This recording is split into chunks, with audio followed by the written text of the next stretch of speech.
Chapter 4. King Nebuchadnezzar, to all peoples, nations, and languages that dwell in all the earth, peace be multiplied to you. It has seemed good to me to show the signs and wonders that the Most High God has done for me. How great are His signs, how mighty His wonders! His kingdom is an everlasting kingdom, and His dominion endures from generation to generation. I, Nebuchadnezzar, was at ease in my house and prospering in my palace. I saw a dream that made me afraid. As I lay in bed, the fancies and the visions of my head alarmed me. So I made a decree that all the wise men of Babylon should be brought before me, that they might make known to me the interpretation of the dream. Then the magicians, the enchanters, the Chaldeans, and the astrologers came in, and I told them the dream, but they could not make known to me its interpretation.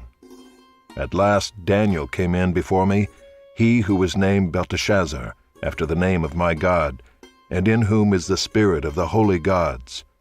And I told him the dream, saying, O Belteshazzar, chief of the magicians, because I know that the spirit of the holy gods is in you, and that no mystery is too difficult for you, tell me the visions of my dream that I saw and their interpretation. The visions of my head as I lay in bed were these. I saw, and behold, a tree in the midst of the earth, and its height was great. The tree grew and became strong, and its top reached to heaven, and it was visible to the end of the whole earth. Its leaves were beautiful and its fruit abundant, and in it was food for all. The beasts of the field found shade under it, and the birds of the heavens lived in its branches, and all flesh was fed from it. I saw in the visions of my head as I lay in bed, and behold, a watcher, a holy one, came down from heaven. He proclaimed aloud and said thus, Chop down the tree and lop off its branches, strip off its leaves and scatter its fruit. Let the beasts flee from under it and the birds from its branches. But leave the stump of its roots in the earth, bound with a band of iron and bronze, amid the tender grass of the field. Let him be wet with the dew of heaven. Let his portion be with the beasts in the grass of the earth. Let his mind be changed from a man's, and let a beast's mind be given to him. And let 7 periods of time pass over him. The sentence is by the decree of the watchers, the decision by the word of the holy ones, to the end that the living may know that the Most High rules the kingdom of men, and gives it to whom He will, and sets over it the lowliest of men. This dream I, King Nebuchadnezzar, saw, and you, O Belteshazzar, tell me the interpretation, because all the wise men of my kingdom are not able to make known to me the interpretation, but you are able, for the spirit of the holy gods is in you. Then Daniel, whose name was Belteshazzar, was dismayed for a while, and his thoughts alarmed him. The king answered and said, Belteshazzar, let not the dream or the interpretation alarm you. Belteshazzar answered and said, My lord, may the dream be for those who hate you, and its interpretation for your enemies. The tree you saw, which grew and became strong, so that its top reached to heaven, and it was visible to the end of the whole earth, whose leaves were beautiful, and its fruit abundant, and in which was food for all, under which beasts of the field found shade, and in whose branches the birds of the heavens lived. It is you, O king, who have grown and become strong.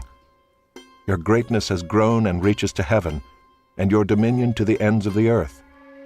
And because the king saw a watcher, a holy one, coming down from heaven and saying, Chop down the tree and destroy it, but leave the stump of its roots in the earth, bound with a band of iron and bronze, in the tender grass of the field, and let him be wet with the dew of heaven, and let his portion be with the beasts of the field, till 7 periods of time pass over him. This is the interpretation, O king. It is a decree of the Most High, which has come upon my lord the king, that you shall be driven from among men, and your dwelling shall be with the beasts of the field. You shall be made to eat grass like an ox, and you shall be wet with the dew of heaven, and 7 periods of time shall pass over you, till you know that the Most High rules the kingdom of men, and gives it to whom He will. And as it was commanded to leave the stump of the roots of the tree, your kingdom shall be confirmed for you from the time that you know that heaven rules. Therefore, O king, let my counsel be acceptable to you. Break off your sins by practicing righteousness, and your iniquities by showing mercy to the oppressed, that there may perhaps be a lengthening of your prosperity. All this came upon King Nebuchadnezzar. At the end of 12 months he was walking on the roof of the royal palace of Babylon. And the king answered and said, Is not this great Babylon, which I have built by my mighty power, as a royal residence, and for the glory of my majesty? While the words were still in the king's mouth, there fell a voice from heaven. O King Nebuchadnezzar, to you it is spoken. The kingdom has departed from you, and you shall be driven from among men, and your dwelling shall be with the beasts of the field. And you shall be made to eat grass like an ox, and 7 periods of time shall pass over you, until you know that the Most High rules the kingdom of men, and gives it to whom he will. Immediately the word was fulfilled against Nebuchadnezzar. He was driven from among men, and ate grass like an ox, and his body was wet with the dew of heaven, till his hair grew as long as eagle's feathers, and his nails were like birds' claws. At the end of the days, I, Nebuchadnezzar, lifted my eyes to heaven, and my reason returned to me. And I blessed the Most High, and praised and honored him who lives forever. For his dominion is an everlasting dominion, and his kingdom endures from generation to generation. All the inhabitants of the earth are accounted as nothing, and he does according to his will among the host of heaven, and among the inhabitants of the earth, and none can stay his hand or say to him, What have you done? At the same time my reason returned to me, and for the glory of my kingdom my majesty and splendor returned to me. My counselors and my lords sought me, and I was established in my kingdom, and still more greatness was added to me. Now I, Nebuchadnezzar, praise and extol and honor the King of heaven, for all his works are right and his ways are just, and those who walk in pride he is able to humble.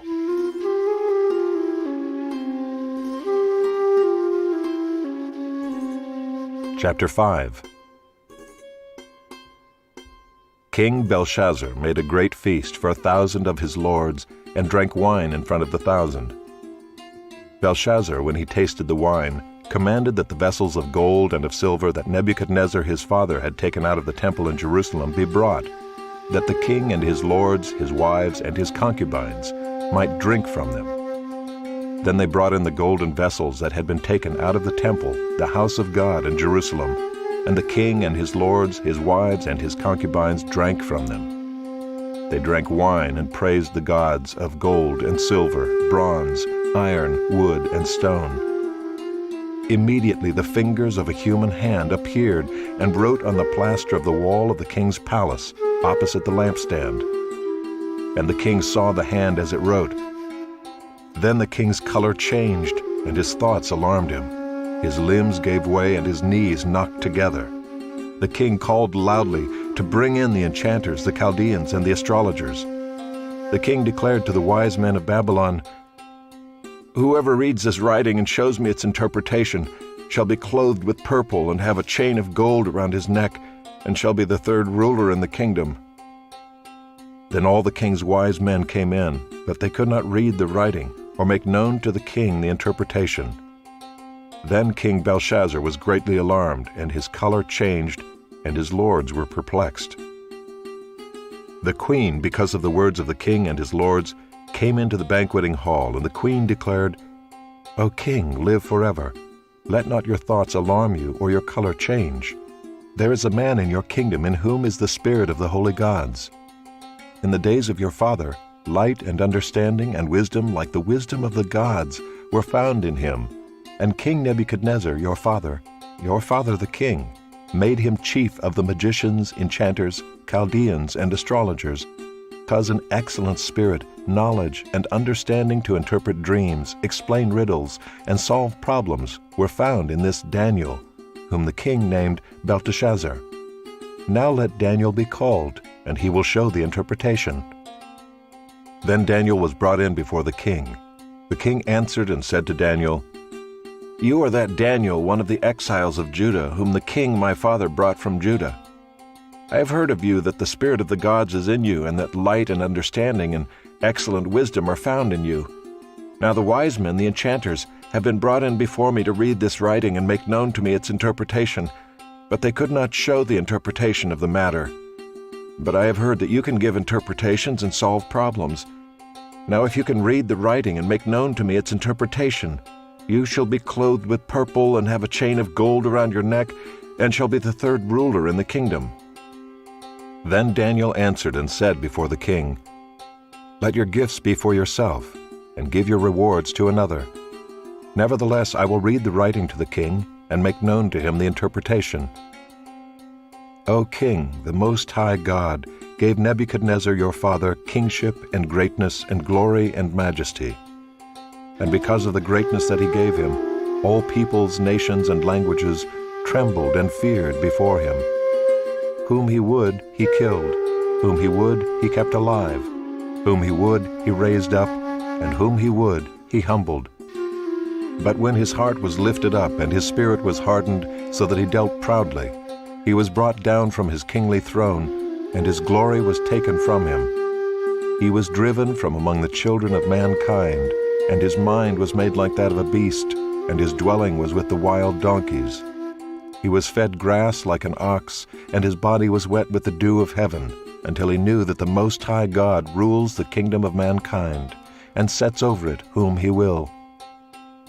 And you, his son, Belshazzar, have not humbled your heart, though you knew all this. But you have lifted up yourself against the Lord of heaven.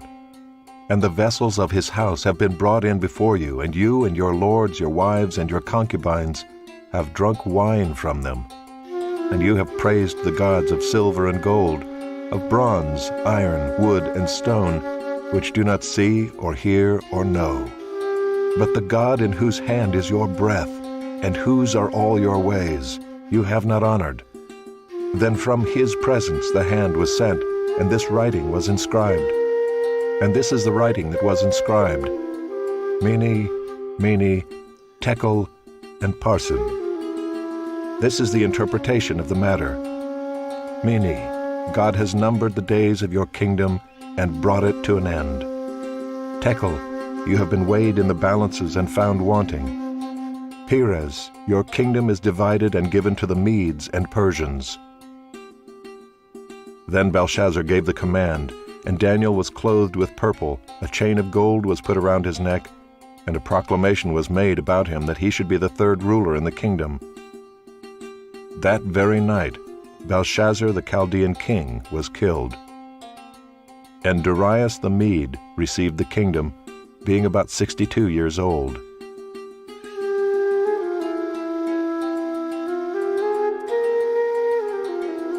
Chapter 6.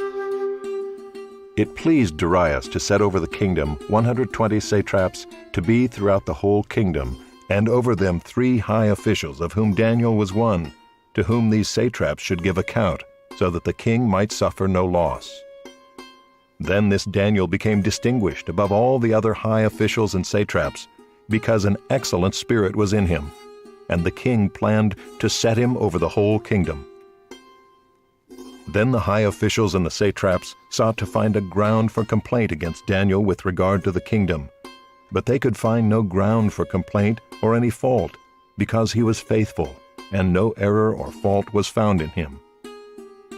Then these men said, "We shall not find any ground for complaint against this Daniel unless we find it in connection with the law of his God." Then these high officials and satraps came by agreement to the king and said to him, "O King Darius, live forever." All the high officials of the kingdom, the prefects and the satraps, the counselors and the governors, are agreed that the king should establish an ordinance and enforce an injunction, that whoever makes petition to any god or man for 30 days, except to you, O king, shall be cast into the den of lions. Now, O king, establish the injunction and sign the document, so that it cannot be changed, according to the law of the Medes and the Persians, which cannot be revoked. Therefore King Darius signed the document and injunction. When Daniel knew that the document had been signed, he went to his house where he had windows in his upper chamber open toward Jerusalem. He got down on his knees 3 times a day and prayed and gave thanks before his God, as he had done previously. Then these men came by agreement and found Daniel making petition and plea before his God. Then they came near and said before the king concerning the injunction, "O king, did you not sign an injunction that anyone who makes petition to any god or man within 30 days except to you, O king, shall be cast into the den of lions?" The king answered and said, "The thing stands fast according to the law of the Medes and Persians, which cannot be revoked." Then they answered and said before the king, "Daniel, who is one of the exiles from Judah, pays no attention to you, O king, or the injunction you have signed, but makes his petition 3 times a day." Then the king, when he heard these words, was much distressed, and set his mind to deliver Daniel, and he labored till the sun went down to rescue him. Then these men came by agreement to the king and said to the king, "Know, O king, that it is a law of the Medes and Persians that no injunction or ordinance that the king establishes can be changed." Then the king commanded, and Daniel was brought and cast into the den of lions. The king declared to Daniel, "May your God, whom you serve continually, deliver you." And a stone was brought and laid on the mouth of the den, and the king sealed it with his own signet and with the signet of his lords, that nothing might be changed concerning Daniel. Then the king went to his palace and spent the night fasting. No diversions were brought to him, and sleep fled from him. Then at break of day the king arose and went in haste to the den of lions. As he came near to the den where Daniel was, he cried out in a tone of anguish. The king declared to Daniel, "O Daniel, servant of the living God, has your God, whom you serve continually, been able to deliver you from the lions?" Then Daniel said to the king, "O king, live forever. My God sent his angel and shut the lions' mouths, and they have not harmed me, because I was found blameless before him. And also before you, O king, I have done no harm." Then the king was exceedingly glad and commanded that Daniel be taken up out of the den. So Daniel was taken up out of the den, and no kind of harm was found on him, because he had trusted in his God. And the king commanded, and those men who had maliciously accused Daniel were brought and cast into the den of lions, they, their children, and their wives. And before they reached the bottom of the den, the lions overpowered them and broke all their bones in pieces. Then King Darius wrote to all the peoples, nations, and languages that dwell in all the earth, "Peace be multiplied to you. I make a decree that in all my royal dominion people are to tremble and fear before the God of Daniel. For he is the living God, enduring forever. His kingdom shall never be destroyed, and his dominion shall be to the end. He delivers and rescues. He works signs and wonders in heaven and on earth. He who has saved Daniel from the power of the lions." So this Daniel prospered during the reign of Darius and the reign of Cyrus the Persian.